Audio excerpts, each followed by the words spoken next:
श्री शिवाय नमस्तुभ्यम। भगवान शिव और माता पार्वती की कृपा आप और आपके पूरे परिवार पर सदा बनी रहे। आज आप इस वीडियो में सुनेंगे शिव महापुराण कथा का 16वां अध्याय। तो भगवान शिव और माता पार्वती का ध्यान करते हुए इस पावन और परम कल्याणकारी कथा का श्रवण करते हैं। नारद जी ने पूछा, हे पितामह, अपने पिता दक्ष के यज्ञ में अपने शरीर का त्याग करने के बाद जगदम्बा सती कैसे हिमालय की पुत्री के रूप में जन्मी? उन्होंने किस प्रकार महादेव जी को पुनः पति के रूप में प्राप्त किया? हे प्रभु, मुझ पर कृपा कर मेरे इन प्रश्नों के उत्तर देकर मेरी जिज्ञासा शांत करिए। ब्रह्मा जी उत्तर देते हुए बोले, हे मुनि श्रेष्ठ नारद, उत्तर दिशा की ओर हिमवान नामक एक विशाल पर्वत है। वह पर्वत तेजस्वी और समृद्ध है तथा दो रूपों में प्रसिद्ध है। पहला अस्थावर और दूसरा जंगम। उस पर्वत पर रत्नों की खान है। इस पर्वत के पूर्वी और पश्चिमी भाग समुद्र में लगे हुए हैं। हिमवान पर्वत पर अनेक प्रकार की जीव जंतु निर्भय होकर निवास करते हैं। हिम के विशाल भंडार पर्वत की शोभा बढ़ाते हैं। अनेक देवता, ऋषि, मुनि और सिद्ध पुरुष उस पर्वत पर निवास करते हैं। हिमवान पर्वत पवित्र और पावन है। अनेक ज्ञानियों और साधु संतों की तपस्या इस स्थान पर सफल हुई है। भगवान शिव को यह पर्वत अत्यंत प्रिय है, क्योंकि इस पर प्रकृति का हर रंग देखने को मिलता है। एक बार की बात है, गिरिवर हिमवान ने अपने कुल की परंपरा को आगे बढ़ाने तथा धर्म की वृद्धि कर अपने पितरों को संतुष्ट करने के लिए विवाह करने के विषय में सोचा। जब हिमवान ने विवाह करने का पूरा मन बना लिया, तब वे देवताओं के पास गए और उन देवताओं से बड़े संकोच के साथ अपने विवाह करने की इच्छा बताई। तब देवता प्रसन्न होकर अपने पितरों के पास गए और प्रणाम कर एक ओर खड़े हो गए। तब पितरों ने देवताओं के आने का कारण पूछा। इस पर देवताओं ने कहा, हे पितरों, आपकी सबसे बड़ी पुत्री मैना मंगल स्वरूपिणी है। आप मैना का विवाह गिरिराज हिमवान से कर दें। इस विवाह से सभी को लाभ होगा, सबका मंगल होगा तथा साथ ही हमारे कुल में जन्मी इन कन्याओं में से कम एक तो शाप मुक्त हो जाएगी। तब पितरों ने थोड़ा विचार करने के बाद इस विवाह की स्वीकृति प्रदान कर दी। पितरों ने प्रसन्नता पूर्वक बहुत बड़ा उत्सव रचाया और अपनी पुत्री मैना के साथ हिमवान का विवाह कर दिया। विवाह उत्सव में श्री हरि विष्णु सहित सभी देवी देवता सम्मिलित हुए थे। विवाहोपरांत सभी देवी देवता प्रसन्नता पूर्वक अपने अपने लोक को चले गए। हिमवान भी मैना के साथ अपने लोक को प्रस्थान कर गए। नारद जी बोले, हे पितामह, अब आप मैना की उत्पत्ति के बारे में बताइए, साथ ही कन्याओं को दिए गए शाप के बारे में मुझे बताइए, मेरी शंका का समाधान कीजिए। नारद के ये प्रश्न सुनकर ब्रह्मा जी मुस्कुराए और बोले, हे नारद, मेरे पुत्र दक्ष की 60,000 पुत्रियां हुई, जिनका विवाह कश्यप आदि महर्षियों से हुआ। उनमें स्वधा नाम वाली कन्या का विवाह पितरों के साथ हुआ था। उनकी 3 पुत्रियां हुईं। वे बड़ी सौभाग्यशाली और साक्षात धर्म की मूर्ति थीं। उनमें पहली कन्या का नाम मैना, दूसरी का धन्या और तीसरी का कलावती था। वे तीनों कन्याएं पितरों की मानस पुत्रियां थीं, अर्थात उनके मन से प्रकट हुई थीं। इन तीनों का जन्म माता की कोख से नहीं हुआ था। ये संपूर्ण जगत की वंदनीय हैं। इनमें नामों का स्मरण और कीर्तन करके मनुष्य को सभी मनवांछित फलों की प्राप्ति होती है। ये तीनों सारे जगत में मनुष्य एवं देवताओं से प्रेरित होती हैं। इनको लोक माताएं नाम से भी जाना जाता है। मुनीश्वर, एक बार मैना, धन्या और कलावती तीनों बहनें श्वेत द्वीप में विष्णु जी के दर्शन करने के लिए गईं। वहाँ से बहुत से लोग एकत्रित हो गए थे। उस स्थान पर मेरे पुत्र सनकादिक भी आए हुए थे। सबने विष्णु जी की बहुत स्तुति की। सभी सनकादिक को देखकर उन्हें स्वागत के लिए खड़े हो गए, परंतु ये तीनों बहनें उनके स्वागत के लिए खड़ी नहीं हुई। उन्हें शिव जी की माया से मोहित कर दिया था। तब इन 3 बहनों के बुरे व्यवहार से वे क्रोधित हो गए और उन्होंने इन बहनों को श्राप दे दिया। सनकादिक मुनि बोले कि तुम तीनों बहनों के अभिमानवश खड़े होकर मेरा अभिवादन नहीं किया, इसलिए तुम सदैव स्वर्ग से दूर हो जाओगी और मनुष्य के रूप में भी पृथ्वी पर रहोगी। तुम तीनों मनुष्यों की ही स्त्रियां बनोगी। तीनों साध्वी बहनों ने चकित होकर ऋषि का वचन सुना। तब अपनी भूल स्वीकार करके वे तीनों सिर झुकाकर सनकादिक मुनि के चरणों में गिर पड़ी और उनकी अनेकों प्रकार की स्तुति करने लगी। उन्होंने अनेकों प्रकार से क्षमा याचना की। तीनों कन्याएं मुनिवर को प्रसन्न करने हेतु उनकी प्रार्थना करने लगी। वे बोली कि हम मूर्ख हैं जो हमने आपको प्रणाम नहीं किया। अब हम पर कृपा करके हमें स्वर्ग को पुनः प्राप्त करने का कोई उपाय बताइए। तब सनकादिक मुनि बोले, हे पितरों की कन्याओं, हिमालय पर्वत हिम का आधार है। तुम में सबसे बड़ी बहन मैना हिमालय की पत्नी होगी और इनकी कन्या का नाम पार्वती होगा। दूसरा कन्या धन्या राजा जनक की पत्नी होगी और इसके गर्भ से महालक्ष्मी के साक्षात स्वरूप देवी सीता का जन्म होगा। इसी प्रकार तीसरी पुत्री कलावती राजा वृषभानु की पति रूप में प्राप्त करेगी और राधा की माता होने के गौरव प्राप्त करेगी। तत्पश्चात मैना व हिमालय अपनी पुत्री पार्वती के वरदान से कैलाश पद को प्राप्त करेंगे। धन्या और उनके पति राजा सिरध्वज जनक देवी सीता के पुण्य स्वरूप के कारण वैकुंठ धाम को प्राप्त करेंगे। वृषभानु और कलावती अपनी पुत्री राधा के साथ गोलोक में जाएंगे। पुण्य कर्म करने वाले को निश्चय ही सुख की प्राप्ति होती है, इसलिए सदैव सत्य मार्ग पर आगे बढ़ना चाहिए। तुम पितरों की कन्या होने के कारण स्वर्ग भोगने के योग्य हो, परंतु मेरा श्राप भी अवश्य ही फलीभूत होता है। परंतु जब तुमने मुझसे क्षमा मांगी है तो मैं तुम्हारे श्राप के असर को कुछ अवश्य कम कर दूंगा। धरती पर अवतीर्ण होने के पश्चात तुम साधारण मनुष्यों की भांति ही रहोगी, परंतु विवाह के पश्चात जब तुम्हें संतान की प्राप्ति हो जाएगी और तुम्हारी कन्याओं को यथा योग्य वर मिल जाए और उनका विवाह हो जाएगा, अर्थात तुम अपनी सभी जिम्मेदारियों को पूर्ण कर लोगी, तब भगवान श्री हरि विष्णु के दर्शन से तुम्हारा कल्याण हो जाएगा। मैना की पुत्री पार्वती कठिन तप के द्वारा शिव के प्राण वल्लभा बनेगी और धन्या की पुत्री सीता दशरथ नंदन श्री रामचंद्र जी को पति रूप में प्राप्त करेगी। कलावती की पुत्री राधा श्री कृष्ण के स्नेह में बंधकर उनकी प्रिया बनेगी। यह कहकर मुनि सनकादिक वहां से अंतर्ध्यान हो गए। पश्चात पितरों की तीनों कन्याएं श्राप से मुक्त होकर अपने धाम को चली गई। नारद जी बोले, हे ब्रह्मा जी, हे महामते, आपने अपने श्रीमुख से मैना के पूर्व जन्म की कथा कही जो कि अद्भुत व अलौकिक थी। भगवान, अब आप मुझे यह बताइए कि पार्वती जी मैना से कैसे उत्पन्न हुई और उन्होंने त्रिलोकीनाथ भगवान शिव को किस प्रकार पति रूप में प्राप्त किया।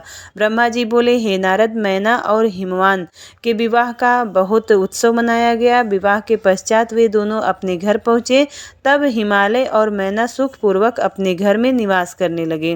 तब श्री हरि अन्य देवताओं को अपने साथ लेकर हिमालय के पास गए। सब देवताओं को अपने दरबार में आया देखकर हिमालय बहुत प्रसन्न हुआ और उन्होंने सभी देवताओं को प्रणाम कर उनकी स्तुति की। वे भक्तिभाव से उनका आदर सत्कार करने लगे। वे देवताओं की सेवा करके अपने को धन्य मान रहे थे। मुने हिमालय दोनों हाथ जोड़कर उनके सामने खड़े हो गए और बोले, भगवान, आप सबको एक साथ अपने घर आया देखकर मैं प्रसन्न हूँ। सच कहूँ तो आज मेरा जीवन सफल हो गया है। आज मैं धन्य हो गया हूँ। मेरा राज्य और मेरा पूरा कुल आपके दर्शन मात्र से ही धन्य हो गया। आज मेरा तप, ज्ञान और सभी कार्य सफल हो गए हैं। भगवान, आप मुझे अपना सेवक समझें और मुझे आज्ञा दें कि मैं आपकी क्या सेवा करूं। मुझे बताइए कि मेरे योग्य क्या सेवा है। गिरिराज हिमालय के ये वचन सुनकर देवतागण प्रसन्न पूर्वक बोले, हे हिमालय, हे गिरिराज, देवी जगदम्बा उमा ही प्रजापति दक्ष के यहाँ उनकी कन्या सती के रूप में प्रकट हुई।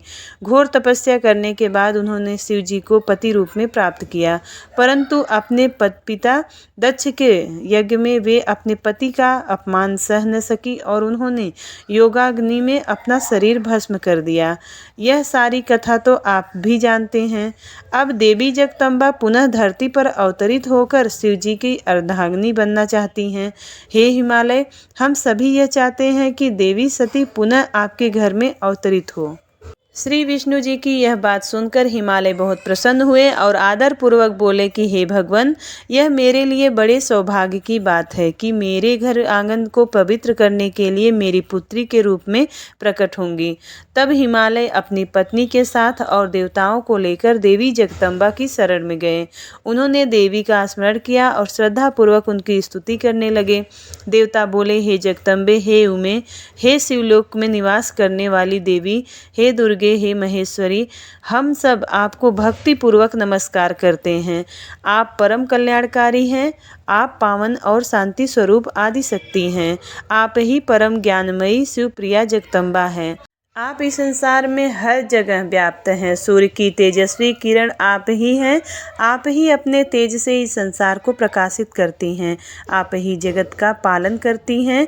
आप ही गायत्री, सावित्री और सरस्वती हैं। आप धर्म स्वरूपा और वेदों की ज्ञाता हैं। आप ही प्यास और आप ही तृप्ति हैं। आपकी पुण्य भक्ति भक्तों को निर्मल आनंद प्रदान करती है। आप ही पुण्य आत्माओं के घर में लक्ष्मी के रूप में और पापियों के घर में दरिद्रता और निर्धनता बनकर निवास करती हैं।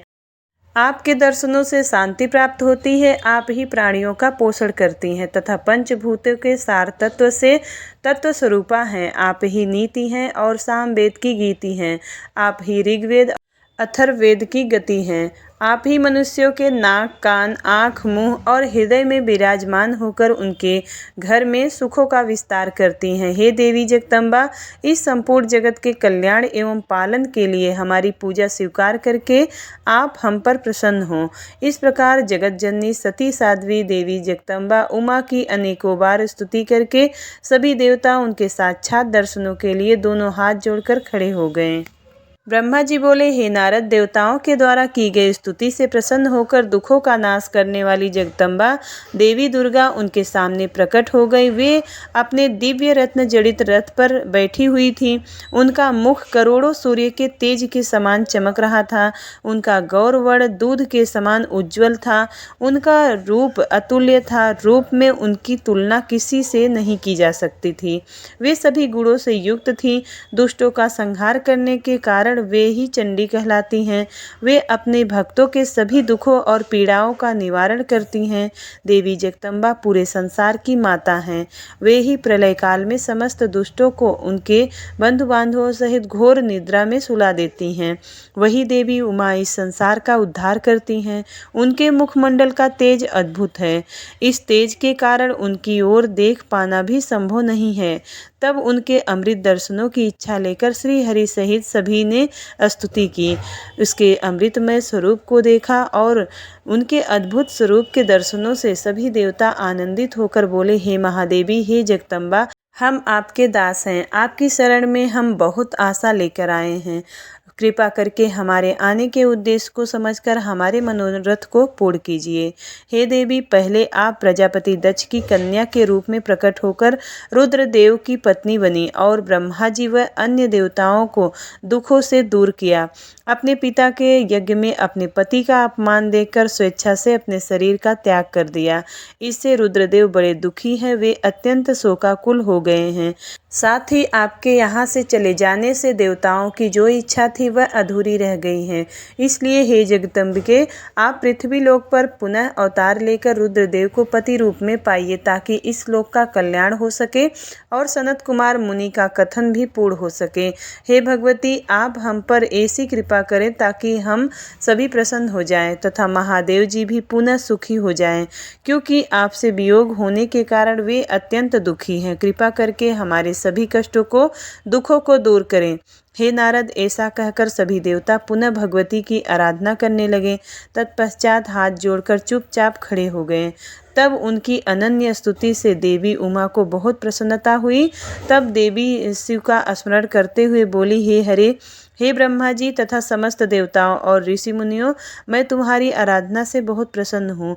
अब तुम सभी अपने अपने निवास स्थान पर जाओ और सुखपूर्वक वहाँ पर निवास करो। मैं निश्चय ही अवतार लेकर हिमालय मैना की पुत्री के रूप में प्रकट होंगी, क्योंकि मैं अच्छे से जानती हूँ कि जब मैंने दक्ष के यज्ञ की अग्नि में अपना शरीर त्यागा है, तब से मेरे पति त्रिलोकीनाथ महादेव जी भी निरंतर कालाग्नि में जल रहे हैं। उन्हें हर समय मेरी ही चिंता रहती है। वे हर समय यह सोचते हैं कि उनके क्रोध के कारण ही मैं उनका अपमान देखकर वापस नहीं आई और मैंने वही अपना शरीर त्याग दिया। यही कारण है कि उन्होंने अलौकिक वेश धारण कर लिया है और सदा योग में ही लीन रहते हैं। अपनी प्राण प्रिया का वियोग वे सहन नहीं कर सके हैं, इसलिए उनकी भी यही इच्छा है कि मैं पुनः पृथ्वी पर अवतरित हूँ और ताकि हमारा मिलन पुनः संभव हो सके। महादेव जी की इच्छा मेरे लिए सदैव सर्वोपरि है, अतः मैं अवश्य ही हिमालय मैना की पुत्री के रूप में अवतार लूंगी। इस प्रकार देवताओं को बहुत आश्वासन देकर देवी जगदम्बा वहां से अंतर्ध्यान हो गई।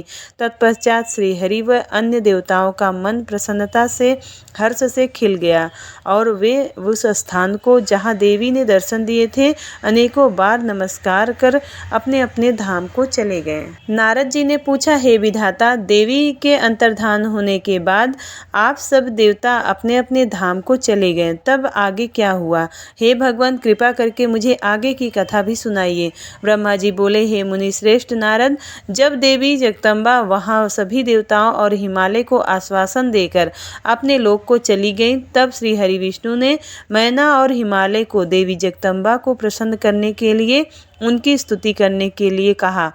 साथ ही देवी का भक्ति पूर्वक चिंतन करने और उनकी भक्ति भावना से तपस्या करने का उपदेश देकर सभी देवताओं सहित विष्णु जी भी वहीं अपने वैकुंठ लोक को चले गए। तत्पश्चात मैना और हिमालय दोनों सदैव देवी जगदम्बा की अमृतमयी और कल्याणमयी स्वरूप का चिंतन करते और उनकी आराधना में ही मग्न रहते थे। मैना देवी की कृपा दृष्टि पाने के लिए शिव जी सहित उनकी आराधना करती थी। वे ब्राह्मणों को दान देती और उन्हें भोजन कराती थी। मन में देवी दुर्गा को पुत्री रूप में पाने की इच्छा लिए हिमालय और मैना ने चैत्र मास से आरंभ कर 27 वर्षों तक देवी की पूजा अर्चना नियमित रूप से की।